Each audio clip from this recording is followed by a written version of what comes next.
Find yourself thinking, okay, yeah, that could work. I can actually see that happening, even though the concepts, if you stop to think about them for a second, are totally bonkers.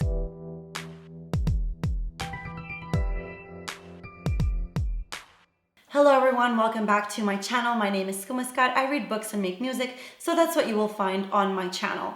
Today I'm talking about Recursion by Blake Crouch. This review is pretty late since the book has been out since 2019, but I just read it and loved it and really want to talk about it. Here's the thing about Blake Crouch. The themes he talks about and the way he talks about them are just really fascinating. They're the kind of conversations you can imagine having in a bar at 3 a.m. with that weird, fascinating guy who pulls out theories which sound both crazy, but just not crazy enough that they couldn't actually work in real life. We start off following Barry Sutton in 2018, an NYPD detective, as he attempts to talk a suicide jumper off a ledge. Before she jumps, she tells Barry that she is suffering from false memory syndrome, FMS, this new emerging neurological disease which drives people crazy because it basically gives them memories of lives they, in theory, never lived. So people with false memory syndrome have two sets of memories, and the false one is grayed out, but still carries the full weight of actual memories, creating very strong cognitive differences, which sometimes drives the victims mad and causes them to commit suicide. So Barry is terrified when he hears she's suffering from FMS because he's scared he's going to catch it. And he starts investigating the suicide. The lady's name was Ann Voss Peters, and before she jumped, she told Barry about her alternate life and who her husband was. And then she jumps. And Barry isn't convinced, and he starts investigating the people she mentioned and finds the false husband. He freaks out, eventually tells him that false memory syndrome isn't what it seems, and that Barry essentially has no idea what he's getting himself into. Barry investigates further, and he finds this secret hotel. And at this point, you think you know where the story is going, but trust me, you really don't. Even though all the signs are there, but Blake Crouch is a master in leaving little tiny signs which mean nothing when you first see them. And then if you go back and reread them, it's like, that was really obvious.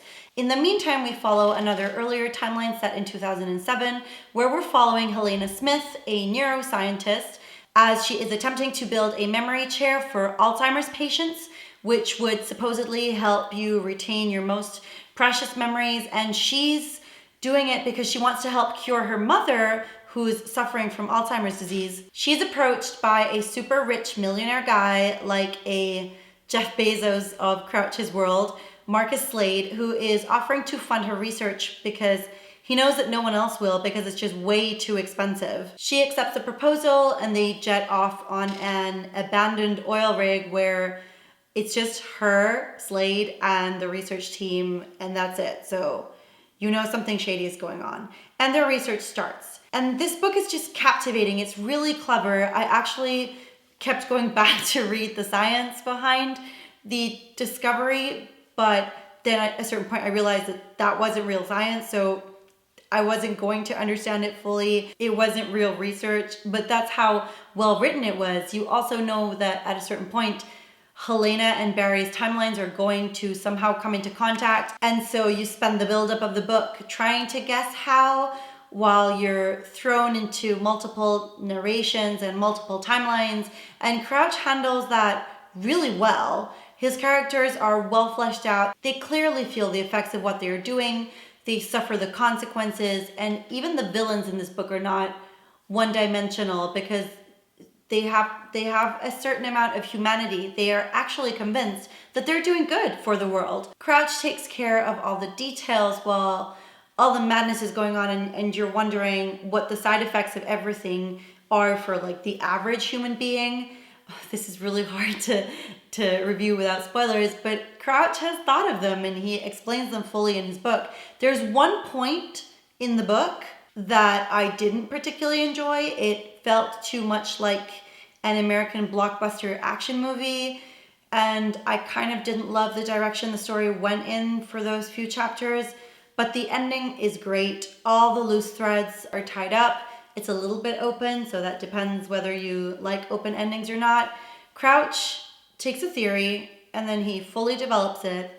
And even though it's just fiction, it feels real. It reads real. It's fully fleshed out. It's fully worked out. And you find yourself thinking, okay, yeah, that could work. I can actually see that happening, even though the concepts, if you stop to think about them for a second, are totally bonkers. Crouch also explores the side effects and consequences of power that comes with certain discoveries. Even if it's something that potentially could advance humanity, it's also dangerous, and Crouch wants you to see the danger and the damage and the nightmares. And it's definitely a book I would recommend if you like twisty scientific sci-fi about memory and time. Let me know if you read the book and what you thought about it. And yeah, definitely pick this up if you're a fan of sci-fi. If you enjoyed this review, like and subscribe, and I will see you in my next video. Bye!